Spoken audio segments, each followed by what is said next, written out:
এখন রাজনীতিবিদদের ব্যাপারে এই গরু কে কয়টা দিয়েছে, কার কত টাকা হয়েছে, কি এটা নিয়ে কোনো আমার মনে হয় এটা নিয়ে খুব আলোচনার কিছু নাই। বাট যেটা বলতে চাই, যেই কারণে আজকে ভিডিওটা তৈরি করছি, সেটা হলো ঈদে সবাই আপনারা অন্তত যারা বিএনপি করেন, জামাত করেন, আপনাদের ঈদ তো অন্তত ভালো কেটেছে। গত 2টা বছর আগে আপনারা এই সময় জেলখানায় থাকার কথা, এখন আপনারা বাইরে আছেন, গরু কুরবানি দিচ্ছেন, খাসি কুরবানি দিচ্ছেন, উট দুম্বা নানান কিছু কুরবানি দিচ্ছেন, দিয়া ভালোভাবে আছেন। আপনাদের বাসায় এখন পুলিশ যায় না, আপনাদের দৌড়াইতে হয় না, ধান খেতে যায়, ঘুমাইতে হয় না। কিন্তু খুব কষ্টের বিষয়, আপনাদের সাথে যারা জেলখানায় ছিল 2 বছর আগে, তাদেরও আজকে বাইরে ঈদ করার কথা।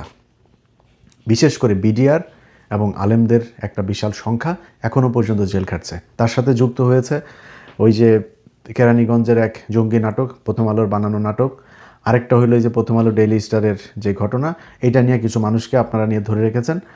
তো এই কাজগুলো করা হয়েছে এবং তারা এখনও জেলে আছে। এর বাইরে এই যে হাসিনার 15 বছর যে এই জঙ্গি নাটক, তাদের অনেক মানুষ এখন পর্যন্ত জেলখানায় আছে।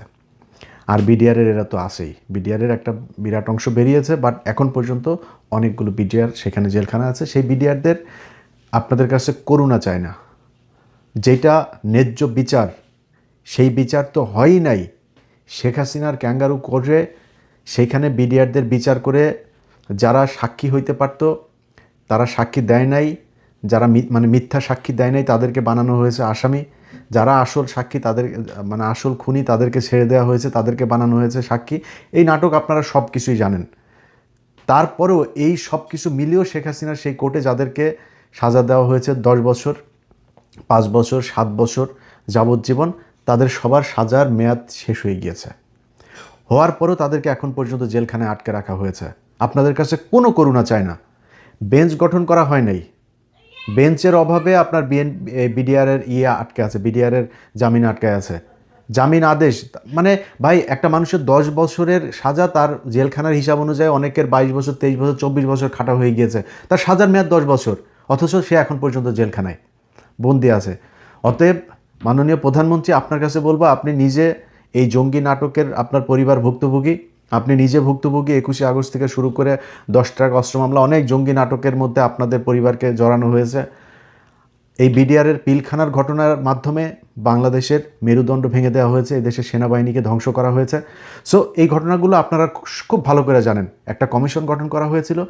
যদি আপনারা কিছু করতে নাও চান, সেই কমিশন আপনাদেরকে যে রিপোর্ট দিয়েছে, সেই রিপোর্টের বেসিসে যদি আপনি বিচার করেন, তারপরেও এই যে জেলখানায় যেই বিডিআরগুলো আছে, একজনও জেলে থাকবে না। কিন্তু আপনারা তাদের ব্যাপারে মনে হয় যেন চোখের মধ্যে টিনের চশমা পরে তারপরে বসে আছেন, আরামে ঈদ করেন, এক একজন মন্ত্রী এমপি টেমপি হয়ে তারপরে ধান্দাবাজি করছেন। তো পৃথিবীতে তো মানে এই 5 বছর, 4 বছর, 3 বছর পৃথিবীর শেষ দিন না। কিন্তু 2001 থেকে 6 পর্যন্ত আপনারা বিশাল প্রভাব প্রতাপশালী ছিলেন না? এরপরে তো মানে কুত্তার চাইতেও দাম কম ছিল আপনাদের। আবার ফের এখন ক্ষমতা এসেছেন, এই ক্ষমতাও সারা জীবনের জন্য না। আপনাদের ঠিক ইমিডিয়েট আগে এই সালমান এফ রহমান, এস আলম থেকে শুরু করে বহু প্রতাপশালী লোকজন, এক পলকের কথা ইন্টারনেট বন্ধ হয়ে যায় তো শুরু হইতো, এরকম বহু কিছু আমরা দেখেছি। তাদের আজকে অবস্থা দেখেন। আজকে ঈদ হচ্ছে মুসলমানদের, আওয়ামী লীগ সেই ঈদ, যদিও ওরা মুসলমানদের ঈদকে আওয়ামী লীগ পালন করে, ওরা মুসলমান না, তো তাদের এখন ভারতে যায় তারপরে ফেন্সিডিল খায় তারপরে ঈদ কাটে। ওদের ওদের মাতা, যিনি মাতার তো সবচেয়ে ফেভারিট মাদক হইল গিয়া ফেন্সিডিল। মানে এটা মানে আমি কিন্তু রাগ করে বা আওয়ামী লীগ দেখতে পারি না এই জন্য বলি না, কিন্তু এসএসএফের একজন অফিসারের কাছ থেকে শোনা। ও মানে প্রতিদিন ওর সবচেয়ে ফেভারিট মাদক হচ্ছে গিয়া ফেন্সিডিল, এটাও খায়। তো যেই দেশ ফেন্সিডিল প্রডিউস করে সবচাইতে বেশি, যাদের দেশে ফেন্সিডিল খুব মানে জনপ্রিয় মাদক, সেই দেশেই গিয়া আল্লাহ ওরে রাখছে, ওর অন্তত অন্য কিছু না পাইলেও ওইটা অন্তত নিয়মিত সে পায়। তো এই ফেন্সিডিল খোরের সাথে আরও এখানে কিছু ফেন্সিডিল খোর সারা দুনিয়ায় ছড়ায় ছিটায় আছে। তো এই ফেন্সিডিল খোরদের দ্বারা যারা কিনা এই যে গেল 15টা বছর যারা আপনাদেরকে নানানভাবে হয়রানি করেছে, যারা কষ্ট দিয়েছে, সেই মানুষগুলোর ব্যাপারে আওয়ামী লীগ যা করে গিয়েছে, আপনারা যদি তাই করেন তাইলে আর বলার কিছু নাই। এই আওয়ামী লীগ আজকে যে শাস্তিটা পাচ্ছে, এই শাস্তি তাদের গেল 15 বছরের উপার্জিত এটা কর্মফল। আপনারা আজকে এই 15 বছর যে কষ্ট করেছেন, আল্লাহ আপনাদেরকে সেই 2001 থেকে 5 সেই শাস্তি আপনাদেরকে 15 বছর দিয়েছে, আল্লাহ আবার আরেকবার সুযোগ দিয়েছে। এই সুযোগ মনে করেন না যে সারা জীবনের জন্য আপনি এখানে থাকতে আসেন বা এই ক্ষমতা সারা জীবন থাকবে, এটাও মনে করার কোনো কারণ নেই। আপনার চোখের সামনে, মানে এটা গাল গল্প বা আধ্যাত্মিক কথাবার্তার বিষয় নেই, হাইপোথেটিক্যাল কোনো কিছু নেই, প্র্যাকটিক্যাল ওয়েতেই দেখেন আপনার চোখের সামনে এরকম অনেক কিছু ঘটেছে, সামনেও ঘটবে, এটা আপনি নিজেও জানেন, আমি জানি, সবাই জানে। তারপরেও আপনাদের হুঁশ হয় না, আপনারা মনে করেন এবার চেয়ারে বসেছেন, বাস একদম সব কিছু ভুলে গেছেন। এই বিএনপি, এই জামায়াত, ভাই আমি তো বিডিআরের পরিবারগুলোর সাথে আজকে থেকে না বহুদিন ধরে আমার সম্পর্ক, আমি তো তাদের পরিবারের কাছে শুনি, আপনারা যারা জেলখানায় গিয়েছেন, আপনাদের বিএনপি জামাতের নেতাদের কাছে প্রশ্ন করতে চাই, নিজেরে প্রশ্ন করেন যে জেলখানায় যাওয়ার পরে এই বিডিআরের সৈনিকরা আপনাদের সাথে কি আচরণ করেছে, কত সুযোগ সুবিধা আপনাদেরকে দিয়েছে, এটা একটু নিজে প্রশ্ন করেন। সেই মানুষগুলোরে রাইখা এই গলার মধ্যে দিয়া তারপরে গরুর মাংস ঢুকে কেমনে? আপনার কাছে করুণা চাই না ভাই, আগেই বলেছি, আপনার কাছে করুণা চাই না, তার ন্যায্য আইনি যে অধিকার, সে অধিকারটা খালি আপনি দেন। একটা বেঞ্চ গঠন করার জন্য তাদের শুনানি হয় না, তাদের 10 বছরের মেয়াদ 24 বছর খাটা হয়ে গিয়েছে, তাদের বের হইতে পারে না, এত গাফলতি কেন? এটা মনে করছেন এই যে আলেমদের, অনেকগুলো আলেম এখন পর্যন্ত আমার কাছে তালিকা আছে, অন্তত 300-400 আলেম এখনও জেলখানায়, তাদেরকে যে আপনি যে এই হাসিনার করা কিসের সন্ত্রাস বিরোধী আইন টাইন এগুলো দিয়া তাদেরকে মিথ্যা মামলায় সাজা খাটাচ্ছেন, তো এটা যদি সত্যি হয় তাহলে তো হাসিনা তো বলে গিয়েছে, মুফতি হান্নান বক্তব্য দিয়েছে সেই পিন্টু সাহেবের সাথে, তারেক রহমানের, বাবরের, খালেদা জিয়ার, তাদের পাকিস্তান থেকে, টার্কি থেকে, তারপরে কুয়েত থেকে, সৌদি আরব থেকে আপনার জঙ্গিদের জন্য নাকি টাকা পয়সা এসছে, এটা তো তারা তখন বলেছে, তাহলে ওটা তাহলে সত্যি? যদি এটা সত্যি না হয় তাহলে যে আলেমগুলো এখন জেলখানায় আছে সেটাও সত্যি না। হাসিনার বানানো এই জঙ্গি নাটকে মানুষগুলো জেলখানায় আছে, সেই মানুষগুলোরে যদি নাকি ন্যূনতম কৃতজ্ঞতা বোধ থাকে, ভাই আপনি আরেকটা কমিশন তৈরি করেন, বিডিআরের ইউনুসের সময়ের যে কমিশন, সেই কমিশনের রিপোর্ট যদি আপনার পছন্দ না হয়, আপনি আরেকটা কমিশন গঠন করেন, বাট খুব মানে আর্জেন্টলি আপনাকে সেটা করতে হবে। এদেরকে একটা দিন, ইউনুসের সময় থেকে এই পর্যন্ত 4টা ঈদ তারা পার করলো, টোটাল হাসিনা যাওয়ার পরে 5 ঈদ তাদের পার হইলো জেলখানায়। কেন তারা 5টা ঈদ জেলখানায় পার করবে? কিসের জন্য? তারা, আপনার কি মনে হয় না যে এই বাংলাদেশের আজকে আপনি যে ক্ষমতায় বসছেন, এই ক্ষমতায় বসার পেছনে তার কোনো ডেডিকেশন আছে, তার কোনো রক্ত গিয়েছে? আপনি বিডিআরের লোকগুলোরে একটু যায়েন, বিডিআর লোকগুলোরে একটু কাপড়গুলো খুলে দেখেন, এদের পায়ের মানে 50 ভাগের পায়ের এই মাথা থেকে ওই মাথা পর্যন্ত ড্রিল মেশিন ঢুকানো, কারোর ক্যান্সার, কারো হার্টের রোগী, কারো রিং পরানো, কারো নানান সমস্যা। তার উপরে তাদেরকে আবার কারা কর্তৃপক্ষের কিছু মানুষজন আবার নানান ধরনের কষ্টে রাখে। ভাই তারা যে আপনি কষ্টে রাখেন, সে তো ফাও জেল খাটছে। এই যে সে 2009 সাল থেকে এই পর্যন্ত এতগুলো বছর যে সে যে জেল খাটলো, 17টা বছর, এটা তো আপনার কি মনে হয় আপনার তার ফাও আপনি জেল খাটায় তার উপর আবার তার কষ্ট দিবেন কেন? তার সাথে আপনি অন্যান্য কারাগারে যারা বন্দী আছে সেই বন্দীদের সাথে আপনি তাদের তুলনা করেন না, কারণ তারা জেল খাটছে ফাও, তারা অপরাধী না। এদেরকে 17 বছর ফাও জেল খাটিয়েছেন, তার উপরে তাদের উপরে এত টর্চার কেন? সো এত টর্চার করেন। আমরা কিন্তু অনেক কিছু জানি, এই দেশের বহু কারা কর্তৃপক্ষের বাড়িঘরের ঠিকানাও কিন্তু আমরা জানি, কার কোথায় কি সম্পত্তি আছে এগুলো আমরা জানি, খোঁজা দেই না কিন্তু। সো এদের সাথে একটু মানে মানবিক আচরণ করেন। তো বিএনপির ক্ষমতায় আছে, বিএনপির কাছে বলবো যে আল্লাহর ওয়াস্তে যদি আল্লাহর শাস্তিকে যদি ভয় করেন, তাইলে আল্লাহর ওয়াস্তে এই মানুষগুলোর জন্য দ্রুত আপনারা দরকারি নতুন করে কমিশন গঠন করা, দ্রুত আপনি তদন্ত করেন। যারে মনে হয় যে না এ যুক্ত ছিল, তারা আপনি ফাঁসি দিয়ে দেন, কোনো সমস্যা নেই।